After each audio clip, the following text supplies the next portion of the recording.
Ads लावून खूप जण मोठे यूट्यूबर्स असे सबस्क्रायबर गेन केलेले आहेत. पण काहीच जण त्यातले असे उरलेत की भाई आपल्या ऑडियन्सचा आणि छोट्या क्रिएटर्सचा विचार करतात.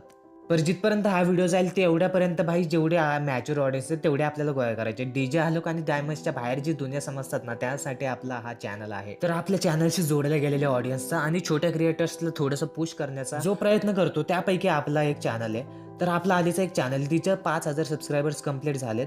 पण तिथं हिंदी मराठी ऑडियन्स दोन्ही होते, त्याच्यामुळे आपण खास मराठीसाठी हा चॅनल उघडलेला आहे. काही मराठी मित्र, काही मराठी क्रिएटर्स आणि सगळ्या ऑडियन्ससाठी, सगळ्या मराठी जनतेसाठी हा चॅनल उघडलेला आहे.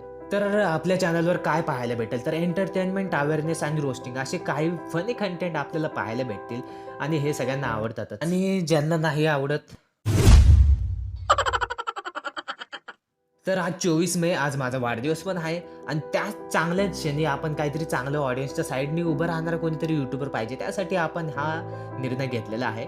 तर छोटे सबस्क्रायबर्स किंवा 0 सबस्क्रायबर्स बघून तुम्ही हिचकिच करू नका. तर मन मोकळे ठेवून तुम्ही चांगल्या गोष्टींची साथ द्या आणि चांगल्या गोष्टींना पुढे नेत राहा. तर आपल्या चॅनलचा उद्देश असाच आहे की भाई भरपूर यूट्यूबर असे झालेत की आपला काम बनता भाड में जाय जनता, ऑडियन्स फक्त व्ह्यूजसाठी यूज केली जाते. पण जेव्हा काही आपल्या ऑडियन्सवर किंवा छोट्या क्रिएटरच्या बाजूने उभं राहायचं असेल तर काहीच यूट्यूबर्स पुढे येतात. तर बस आजच्या व्हिडिओसाठी एवढीच माहिती. तर व्हिडिओ बघितला असेल, आवडला असेल तर नक्की शेअर करा, मित्रांना पण सांगा सपोर्ट करायला. तर भेटूया पुढच्या व्हिडिओमध्ये. तोपर्यंत मजेत राहा.